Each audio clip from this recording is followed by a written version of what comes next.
Hello. Can anyone please unmute yourself and tell me whether my slides are visible or not and whether I am audible or not? Yes, sir, you are Yes, audible. sir. Slides are also visible. You're audible as well. Thank you, thank you, thank you.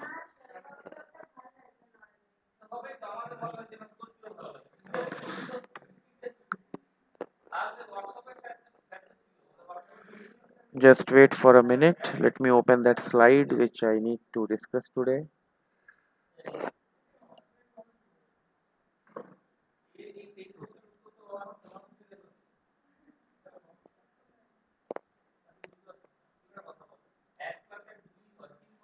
Okay, so good afternoon. Good morning to all of you.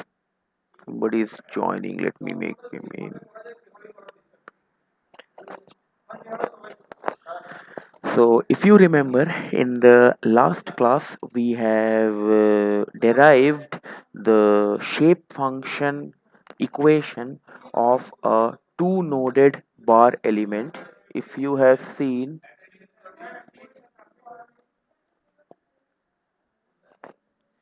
so if you have seen in the last class, we have derived the relation, that is the shape function equation for a one dimensional bar element containing two nodes in natural coordinate system. And by natural coordinate system, I mean the coordinate system will be in terms of zeta and eta. Since we are talking about only one dimensional bar element, so I will only talk about zeta. And after the derivation, we came to know that the shape function value is nothing but 1 minus zeta by 2 and 1 plus zeta by 2. It is 1 minus zeta by 2 and 1 plus zeta by 2. So, and after that, I have gave you some introduction regarding the higher order element. If you remember, I have told you that higher order element are those element which are having number of nodes more than the minimum number of nodes. We know that if I want to define any element in finite element method, I need only two nodes. But if I add some more nodes to that particular element and then I define the complete element, then that type of element is known as higher order element. And I have also told you that in case of higher order element, you cannot use the linear approximation function for finding out the value of shape function, because the choice of approximation function depends upon the degree of freedom of node. Fine. Since in higher order element, for example, if I take the case of this element comprises of three node. And if this element is a 1D element, then I can say that all the nodes are moving along one direction. That means node 1 is moving along, say, x direction, node 2 is moving along x direction, node 3 is independently moving along x direction. That means we are having total 3 degree of freedom for this particular element. Now, if the degree of freedom is 3, then I cannot take the linear approximation function, because in linear approximation function, the unknown coefficients, if you remember in the last class, we have determined those unknown coefficients called alpha 1, alpha 2 and alpha 3, that will depend upon the number of degree of freedom of node. Here total 3 nodes are present and each node is subjected to some displacement.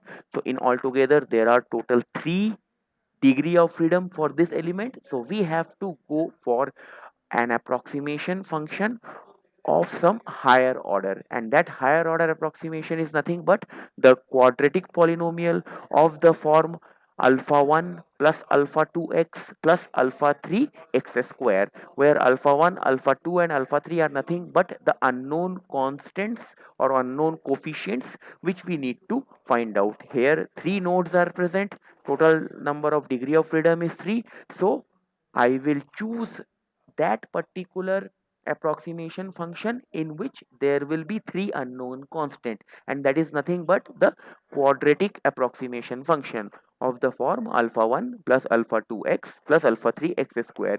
If more number of node is there, say if I divide the same element, that same element the same element number 1 is divided into total 5 number of nodes, then you have to take the quadrate, then you have to take the polynomial approximation function of which order? Of fourth order, containing 5 unknown coefficients of the form alpha 1 plus alpha 2x plus alpha 3 x square plus alpha 4 x cube plus alpha 5 x to the power 5. Fine, then you have to find out the values of all these unknown coefficients, and accordingly if I will solve it further, then I will get the shape function for that particular element.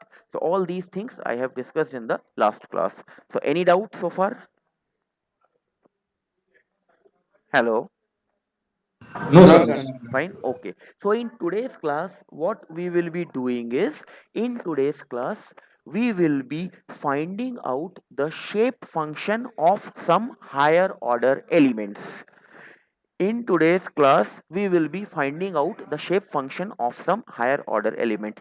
If you see this diagram, this diagram is nothing but, that is, this is nothing but your element. This is one single element, and this element is comprising of 3 nodes. If you say, if you define this element by only 2 node, then it will be a lower order element. I need more than 2 node. Fine, so this element is defined by 3 nodes: node number 1, node number 2 and node number 3.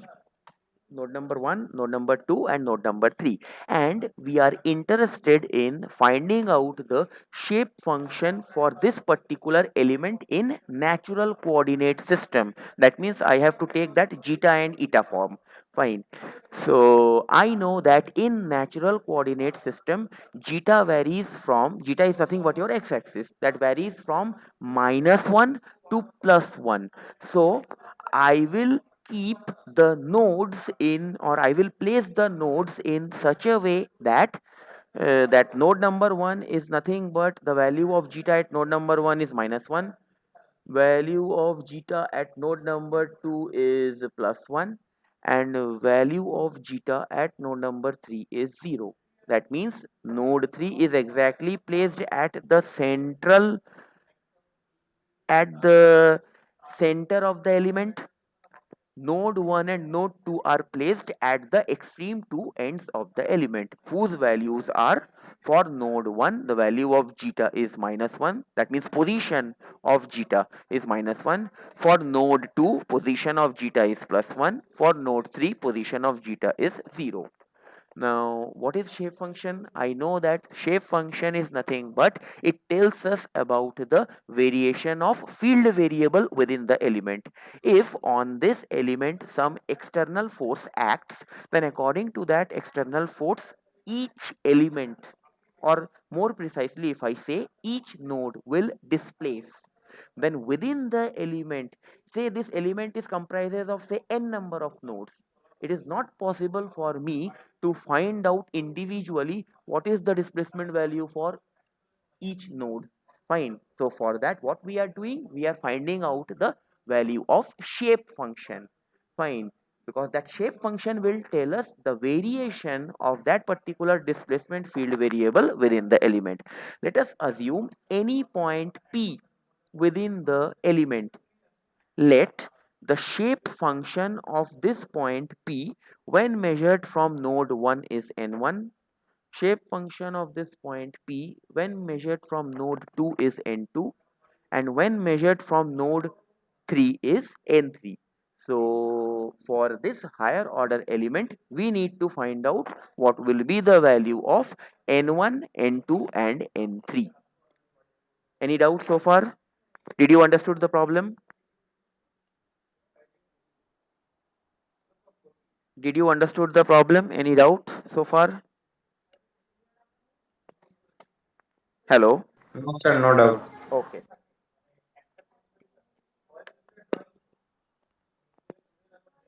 Now these variations, see, you can see these variations. These are nothing the variations of shape function at each and every node of the element. This is variation of n1, this is variation of shape function n2, this is variation of shape function n3.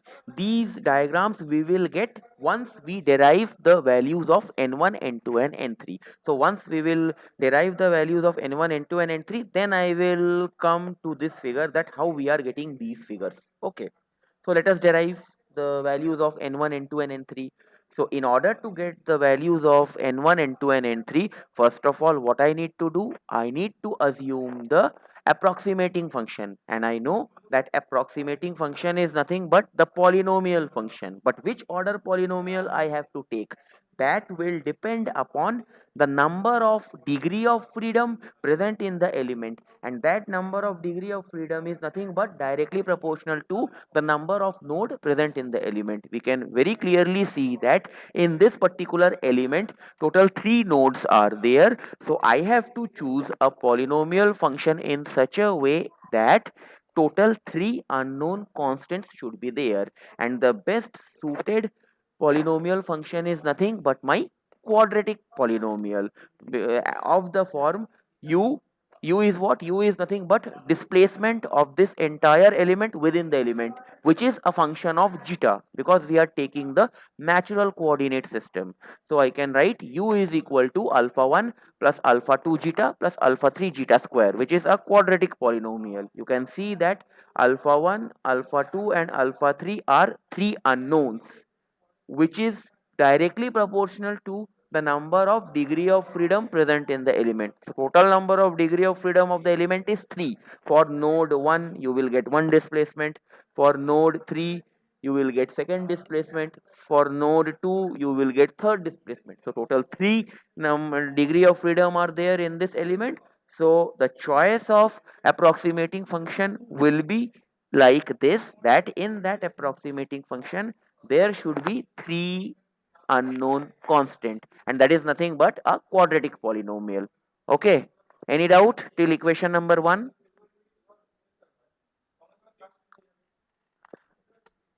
Any doubt till equation number 1? No, sir, no, sir.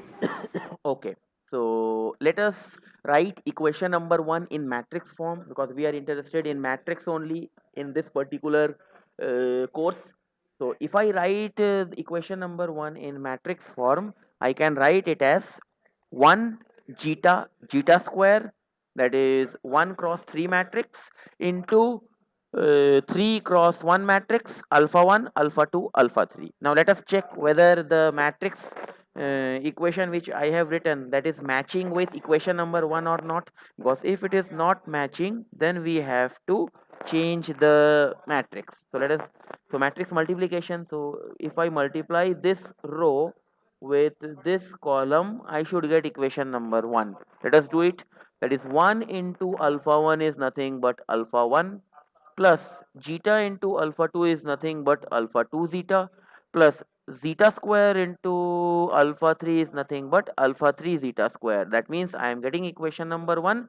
So this matrix is correct. Fine. So let us proceed. Okay. Now I have to write this particular matrix equation for the number of nodes present in the element. Since the element comprises of 3 nodes, so I have to write this matrix equation for all the 3 nodes. So for node 1, displacement will be u1. For node 2, displacement will be u2. For node 3, displacement will be u3. And this matrix is nothing but this particular matrix 1 zeta square. If I talk about node 1, for node 1, what is the value of zeta? For node 1, value of zeta is -1.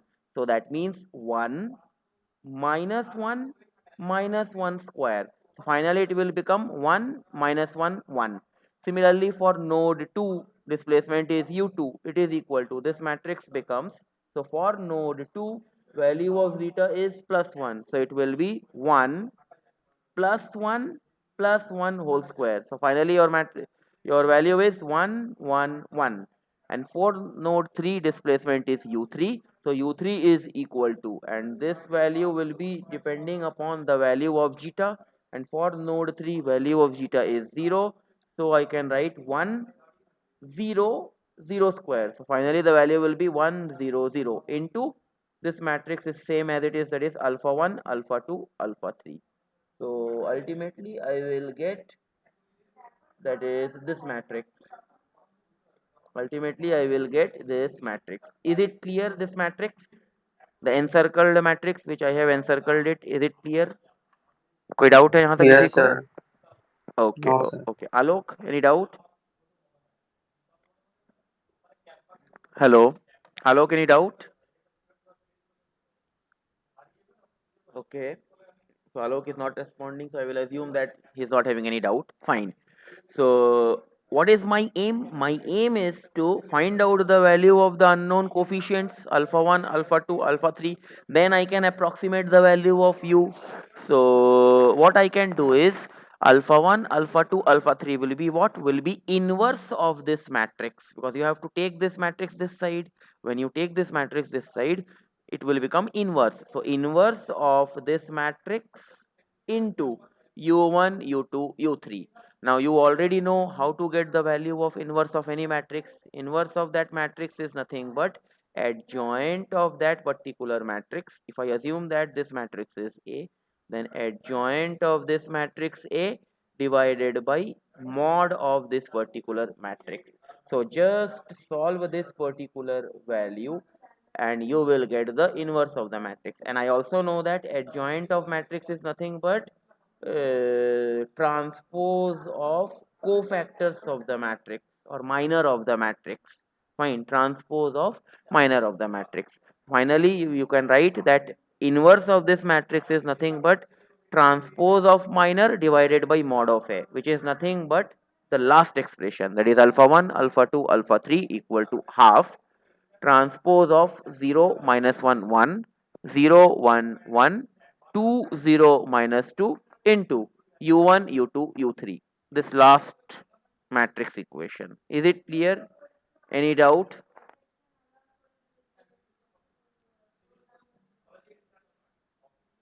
Any doubt so far? No, sir. No, sir. Okay, so I got the value of alpha 1, alpha 2 and alpha 3, but my original equation of u in matrix is which equation? This equation.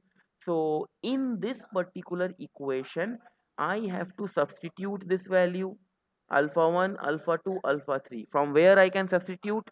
I already got the value of alpha 1, alpha 2 and alpha 3, that is this value, half of transpose of this matrix into u1 u2 u3. So in this particular expression let us substitute the values of alpha 1 alpha 2 alpha 3. So finally we will get u is equal to 1 zeta square into, I am substituting the values of alpha 1 alpha 2 and alpha 3, which is nothing but half times of 0 minus 1 1 0 1 1 2 0 minus 2 transpose, because I have not taken the transpose. So you can take the transpose also, it's up to you, or you may not take, it's up to you, into, ultimately at last you have to take the transpose, into u1 u2 u3. So in next step what I am doing, I am taking the transpose of this matrix. So transpose means the row will become column and column of the particular matrix becomes row. So u is equal to half that is this half I am taking it over here outside half, then 1 zeta square, then the transpose of this matrix, which is this. That means this column will become row 0 0 2, this column will become row minus 1 1 0, this column will become row 1 1 minus 2 into u1 u2 u3. Fine, okay. So u is equal to half. Now next what I am doing, I am multiplying this matrix with this matrix, then only I will get the shape function, because this we have did in the last lecture also. So before multiplication, first you have to check what will be the order of the final multiplied matrix. The matrix which you will get, what will be the order of that matrix. For that, how to check? Let us see what is the order of this matrix. This is nothing but one row and three column is there. So this is 1 cross 3 matrix, and this is your 3 cross 3 matrix. That means this 3 and 3 will get cancel out each other. Finally, I will get 1 cross 3 matrix. That is, this is your final multiplied matrix will be 1 cross 3. See, this is 1 row and 3 column. So, how I will multiply? Row into column. That is 1 into 0 is 0, plus zeta into minus 1 is minus zeta, plus zeta square into 1 is plus zeta square. So you will get minus zeta plus zeta square. Then this element, it will be this row into this column. That is 1 into 0 is 0, plus zeta into 1 is zeta, plus zeta square into 1 is zeta square. So you will get this element. How you will get the third element, that is multiplication of this row with this column. That is 1 into 2 is 2, plus zeta into 0 is 0, plus zeta square into minus 2 is minus 2 zeta square. Finally you will get 2 minus 2 zeta square into u1 u2 u3, and this is your 1 cross 3 matrix. Okay. Next step, what I am doing, I am just multiplying this half with each of the element of this matrix. So finally you will get u is equal to minus zeta plus zeta square by 2, zeta plus zeta square by 2. 2, if you take this 2 common, this 2 and this 2 will get cancel out, and you will get 1 minus zeta square into u1 u2 u3. Or more simply you can write u is equal to half.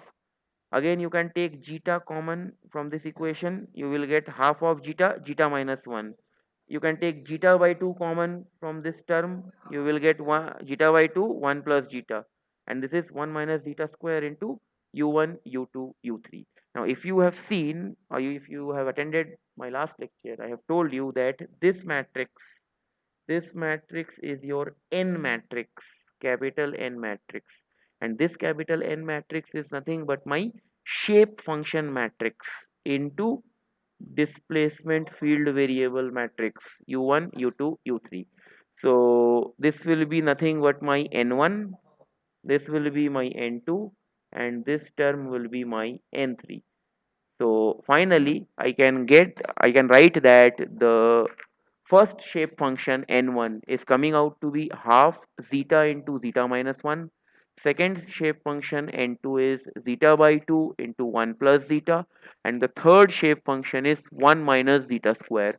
In matrix form, you can write u is equal to 1 cross 3 matrix, that is 1 row and 3 column, n1, n2, n3 into u1, u2, u3. Now, if you multiply this matrix, your final equation will become u is equal to n1 u1 plus n2 u2 plus n3 u3. Now, this u is what? This particular expression will give you the field variable, which is nothing but my displacement within the entire element.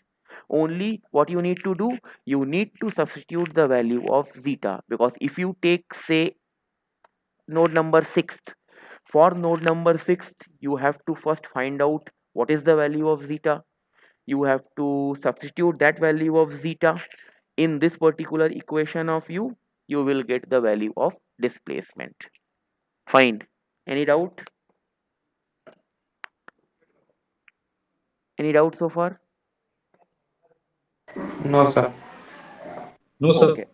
So now I come back to the variation of shape function within the element, that is the graphical variation of shape function within the element. If you know, some one or two class before, I have told you that the property of this shape function. What is the property of the shape function? If I say talk about, say, if the element is comprising of two nodes, node 1 and node 2, and if I observe node 1, so for node number 1, the value of shape function will be unit value, that is 1, and for node 2 that value will be 0. But if you talk about node number 2, then for node number 2 the value of shape function will be 1, and for node number 1 the value of shape function will be 0. So how I am getting these variations? Already I got the value of n1, n2 and n3. You just vary the zeta parameter within the entire element for n1, for n2 and for n3. You will get this variation. If I talk about n1, what is n1? N1 is the value of shape function for any point p within the element for node number 1. So since it is for node number 1, so at node 1 the value is unity. See, the value is unity. And for node 3 and for node 2 the value will be 0. In between node 1 and 3, in between node 2 and 3, value will not be 0. Fine. It will vary from -1 to +1. Since the value of node 3 is nothing but zeta equal to 0 and value of node 1 is nothing but zeta equal to minus 1, so value will so your shape function will vary from zeta equal to -1 to 0 value, and for node 3 to node 2 it will vary from 0 to +1 value. And since you can see that values of n1, n2 and n3 is quadratic in nature, so you will never get the slope as a straight line. You will never get the slope as a straight line. See, nowhere the slope of the curve is a straight line. Nowhere the slope of the curve is a straight line. Similarly, if I talk sir about, और एक बार ये graph थोड़ा explain कर graph दीजिए. Explain कर देता हूँ. Okay, हमने क्या निकाला अभी तक? हमने निकाला n1, n2, n3. अब ये n1, n2, n3 है क्या? n1 is nothing but the value of shape function at point p. This point p can be any point within the element, but when you are measuring from node 1. Similarly, n2 is the value of shape function for any point p within the element when you are measuring from node 2. n3 is the value of shape function at node 3 when you are measuring from node 3. Is it clear? Is it clear? Yes, sir. Now it's clear. See, don't confuse. N1, N2 and N3 are not coordinate points. They are the shape function values when you are measuring from node 1, 2, 3 and so on. So when I am measuring from node number 1, so when you are measuring or when you are measuring the value of n1 from node number 1, what is the variation of n1 within the entire element? I know the property that if I am talking about node number 1, so for node number 1, value of shape function will be 1. This is the property of the shape function. And for node 3 and node 2, value will be 0. In between 1 and 3 and in between 2 and 3, that value will vary. How it will vary? Since I am talking about n1, so it will vary by this expression, half times of zeta into zeta minus 1. You have to vary the value of zeta, your n1 will vary. And same will be applicable for your n2 also, for your n3 also. What is n2? n2 is the value of shape function at any point p within the element when measured from node 2. Since I am talking about node 2, So at node 2, the value of shape function will be 1. See, at node 2, the value of shape function is 1 for n2. That means for node 1 and for node 3, the value of shape function will be 0 at node 1, and at node 3, value of shape function is 0. But in between node 2 and node 3, in between node 1 and node 3, how I am getting this curve? You will only get this curve if you vary the expression of n2 in some equal intervals. That is, n2 is zeta by 2, 1 plus zeta. Then you will get this kind of curve. For n2, you will get this kind of curve. Same is the case for n3. अब कोई doubt है? No, sir. Okay. Anybody else? Any doubt? No, sir. No, sir. Okay, fine. So this was the case when we have taken the three noded higher order linear bar element for natural coordinate system. Now, if I talk about global coordinate system, then what is the value of shape function? Global coordinate system means all the nodal points, that is coordinate point of all the nodal point of the element, I have to measure it from a specific reference system. So in next case, what I am doing is, just wait for a minute. Yes. In next case, what I am doing is, I am taking that same element. I am taking the same element, that is higher order one dimensional linear three noded bar element. Fine. But in this case, I am interested in finding out the shape function of this particular element using global coordinate system. That means the coordinate points of each and every node I have to measure from a specific reference coordinate system. Say that reference coordinate system is this coordinate system, and since it is a 1D bar element, so variation will be only along in the x direction. So this is that x direction. So coordinate point of nodal point 1 is x1, for node point 2 it is x2, for node point 3 it is x3. Due to some external load on this element, each node will displace. Say that displacement is some function of the polynomial, that is u, which is varying in term. U is nothing but a function of x, and I will be approximating this u only by polynomial function. Fine. And that too, I have to take a quadratic polynomial, because the degree of freedom for this particular element is 3. Node 1 you are getting one movement, for node 2 you are getting second movement, for node 3 you are getting third movement. So in altogether there are 3 degree of freedom. So if there are 3 degree of freedom, then I have to choose the polynomial function in such a way that that particular polynomial function should have at least, should have should have maximum 3 unknown coefficient. And the best suitable polynomial function having 3 unknown coefficient is nothing but quadratic polynomial of the form, say u is equal to c1 plus c2x plus c3x square. In the last case I have used alpha 1 plus alpha 2x. You can use alpha, you can use c. I have just changed the coefficient. That is equation number 1. U is equal to c1 plus c2x plus c3x square. Any doubt till equation number 1? No, sir.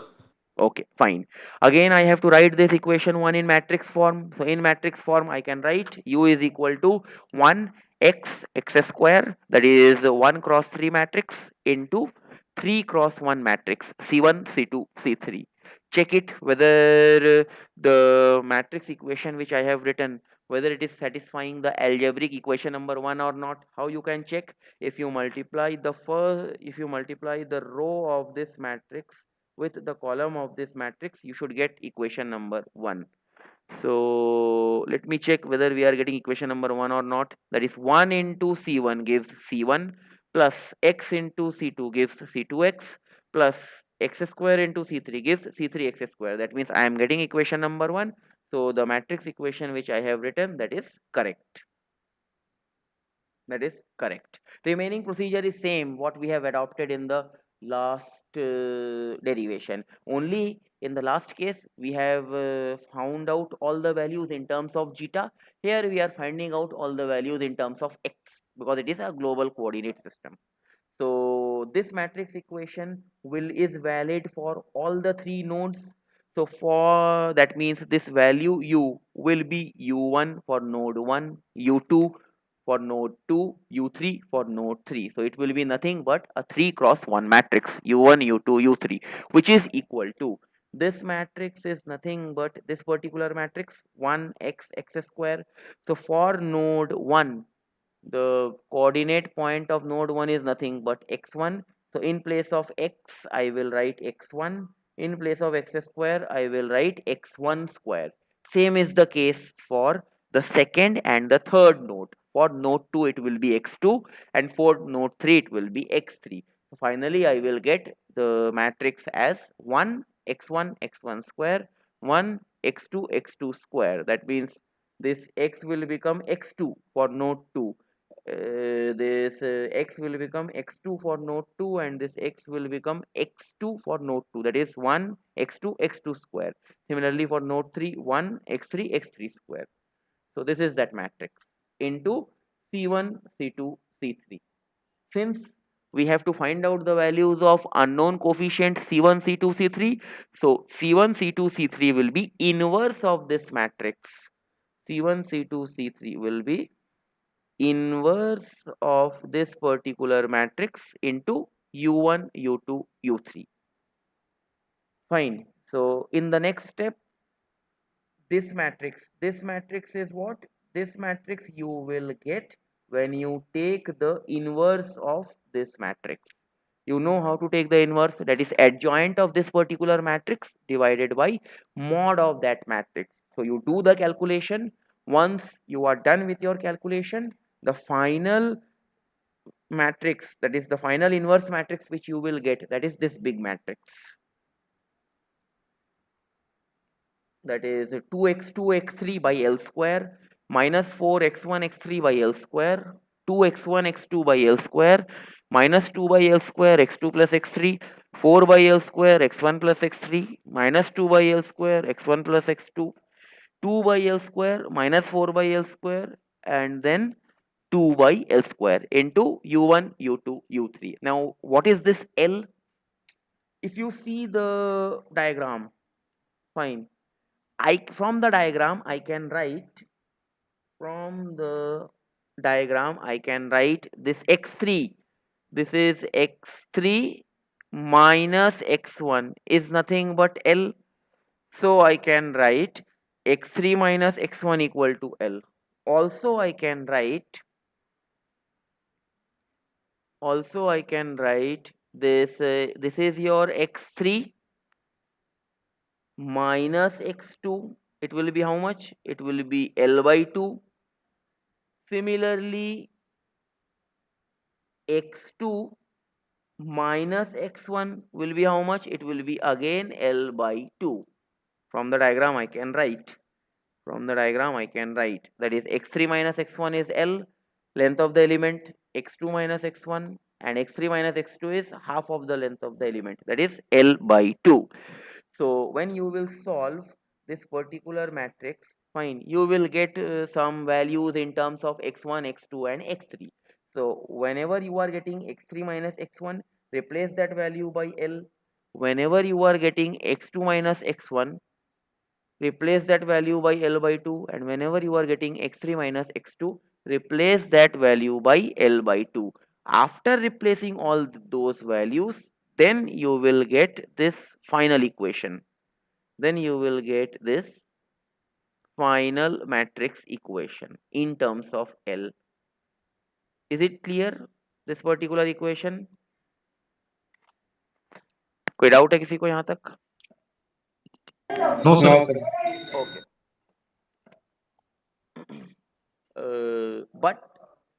But my original matrix equation is this equation. that is u is equal to 1 x square into c1 c2 c3. So in place of c1 c2 c3, what I will do, I will substitute this matrix, that is this big matrix, into u1 u2 u3. Let us substitute. So that is u is equal to 1 x x2 into this particular value will be your this matrix into u1 u2 u3 into u1 u2 u3, that is nothing but this entire matrix. Is it clear? क्या Yes, sir. clear है यहाँ तक? Fine. Okay. So now I know that if I multiply this matrix, which is 1 cross 3 matrix, with this big matrix, which is my 3 cross 3 matrix, finally I will get what? I will get 1 cross 3 matrix. 1 cross 3 matrix. That means when you multiply this row with this column, you will get some value, and that value is nothing but your first shape function measured from node 1. When you multiply this row of the matrix with this column of the matrix, you will get the second shape function when you measured from node 2. And when you multiply this row with this particular column, you will get the third shape function. So finally you can write u is equal to n1 n2 n3, which is 1 cross 3 matrix, into 3 cross 1 matrix, which is u1 u2 u3. Or more specifically, I can write u is equal to n into q. This q matrix is nothing but your displacement field variable matrix. Fine. So this n is your shape function matrix for higher order one dimensional three noded bar element, measuring when it is measured from global coordinate system. So I have done the shortcut part, but you have to do the entire calculation. Once you do it, finally you will get the value of n1 as this particular expression, value of n2 as this expression, value of n3 as this particular expression. Now see, if you know, every time I am telling you that n1 is what? N1 is the shape function measured from node 1. N2 is shape function measured from node 2. So when you are measuring the shape function value from that particular node, definitely in the equation of that shape function, that particular coordinate point will not come. That means I know that x1, that is for node 1, the coordinate point is x1. So when I am measuring from when I am measuring from node 1, definitely x1 will not come in the expression of n1. See, nowhere x1 is present in n1. Similarly, n2 is what? N2 is the value of shape function at any point p within the element when I am measuring from node 2. Since I know that node 2 is at a distance x2 from the global coordinate system, so that x2 will never come in the equation of n2. See, it is not there. And same goes for n3. So that's why I call it as that n1 is what? N1, n2 and n3 are the corresponding shape function of any particular point measured from corresponding nodal points. If in the equation of if in the expression of n1, if x1 is coming, that means you have did some mistakes. If in the expression of n3, if x3 is coming, that means you have did some mistakes. You have to redo the entire procedure again. Any doubt? Any doubt so No, far? sir. No, sir. Okay. I will take 5 more minutes. One last portion is left. Then you can leave the meeting. Fine. So this is the shape function for this higher order one dimensional bar element. Fine. Now, if I tell you that find out the stiffness matrix, find out the stiffness matrix for this higher order element by using the concept of shape function, then how we can do it? Then how we can do it? See, I got the value of n1, n2 and n3. Fine. So these variations I will come later on. So I know that strain, since the entire element is moving along x direction, So the entire element will experience strain in x direction only, and I know that strain along x direction is what? That is du over dx. U is the displacement along x-axis, and x is the coordinate point of each and every node. So strain is what? Change in dimension by original dimension, that is epsilon x is du over dx. U already I know, that is u will be what? U will be n1 u1 plus n2 u2 plus n3 u3. So just differentiate this expression of u with respect to x, that is d over dx of n1 u1 plus n2 u2 plus n3 u3. What I will get? dn1 over dx into u1 plus dn2 over dx into u2 plus dn3 over dx into u3. In matrix form, if I write this equation, how I can write? Epsilon x is equal to dn1 over dx, dn2 over dx, dn3 over dx, which is 1 cross 3 matrix into 3 cross 1 matrix, that is u1, u2, u3. Now let us check whether this matrix equation is correct or not. That means whether this particular matrix equation, that is this particular matrix equation is satisfying this algebraic equation or not. That is this particular algebraic equation or not.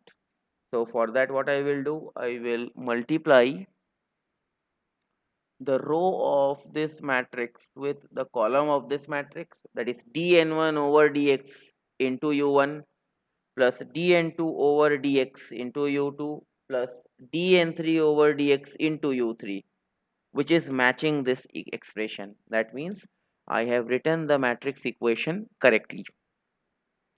I have written the matrix equation correctly. Now this term called dn1 over dx, I can write it as b1. dn2 over dx, I can write it as capital B2. dn3 over dx, I can write it as b3. And if you remember some 4 or 5 lectures back, when we were solving the problem, those one dimensional problem by stiffness method, I have told you that this B matrix is known as my strain displacement matrix. This B matrix is nothing but my strain displacement matrix. Finally, I can write epsilon x is equal to B matrix into Q. Q is your global displacement field vector matrix. Fine. Epsilon x is equal to B into Q. Then the element stiffness matrix. This also I have told you in the previous classes. That is element stiffness matrix. If you want to derive the element stiffness matrix by the taking the help of strain displacement matrix, then the equation is element stiffness matrix is the volume integral of transpose of strain displacement matrix, that is B transpose, into modulus of elasticity E into strain displacement matrix B into dV. So since it is a volume integral, I can see that this is my volume.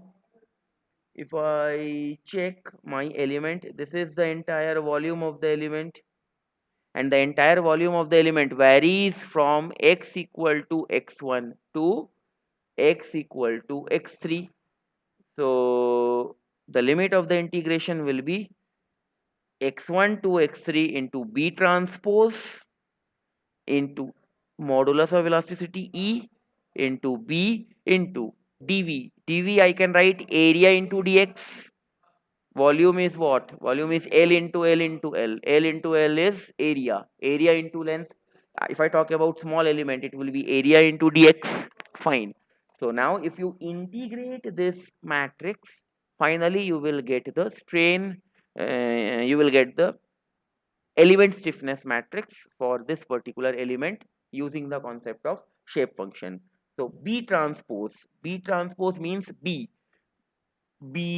is nothing but B1, B2, B3. B1 is dn1 over dx. Already I have n1, If you differentiate n1 with respect to x, you will get b1. If you differentiate n2 and n3 with respect to x, you will get b2 and b3, and you will get b2 and b3. Fine. So this b transpose will be what? Will be 3 cross 1. This b transpose will be 3 cross 1 matrix into, that means you will get 3 cross 1 matrix into E into this B. This B will be 1 cross 3 row matrix. Fine. So once you take the transpose, multiply it with E, multiply it with B matrix, area, take it out of the integration, solve it. Once you solve it, it will take little bit long time because you have to integrate firstly you have to differentiate this b1 b2 b3 matrix. Firstly you have to differentiate n1 n2 n3 to get b1 b2 b3. Then you have to get the transpose, then you have to multiply it with b transpose with b. Fine. Then you will take e and a outside this integral, and then if you solve it, finally you will get the element stiffness matrix as E into A by 3 times of L, 7 minus 8, 1, minus 8, 16, minus 8, 1, minus 8, 7, which is a 3 cross 3 matrix. So this is also one of the technique by which we can find out the stiffness matrix for any element comprising of n number of nodes using shape function. Any doubt? No, sir. Fine. Okay. And regarding these graphical variations, already you know this. You have the values of n1, n2, and n3. You vary these parameters within the element. You will get these kind of graphs. But when I'm talking about n1, n1 is measured from node 1. So for node 1, n1 will be 1, n2 will be 0, n3 will be 0. For node 2, I am measuring for node 2 shape function is n2. So for node 2, the value of n2 will be 1. For node 1, n2 will be 0. For node 3, n2 will be 0. Similarly, for n3, n3 will be 1 for node 1 because it is a property of shape function, and n3 will be 0 for node 2 and node 1. So when you vary these shape functions n1, n2, n3 within the element, you can get these parameters. You can get this graphical, which, wait a minute, yes, you can get these graphical variations. Okay, any doubt so far? No, sir. Fine. No, sir. No, sir. So see, here I have shown you a case of higher order element comprising of 3 nodes. So in exam, I can give you a higher order one dimensional element comprising of 4 nodes, comprising of 5 nodes. Procedure will be same, but where will be the change? Change will be in the selection of polynomial approximating function. Remaining steps you know. Okay, is it clear? Yes, sir. Fine. So with this, we have completed this shape function part. Fine. In the next class, what we will do is we will do the finite element modeling of truss member. These railway bridges you have seen, these are nothing but a truss member. So how finite element modeling of truss member is done, that we will do in the next class. Okay. So okay, with this I am ending this lecture over here. We will again meet in the next class. If you are having any doubt, you may ask, or else if you have not given your attendance, please give your attendance and then leave the meeting. Thank you. Thank you, sir. Welcome. Thank you, sir.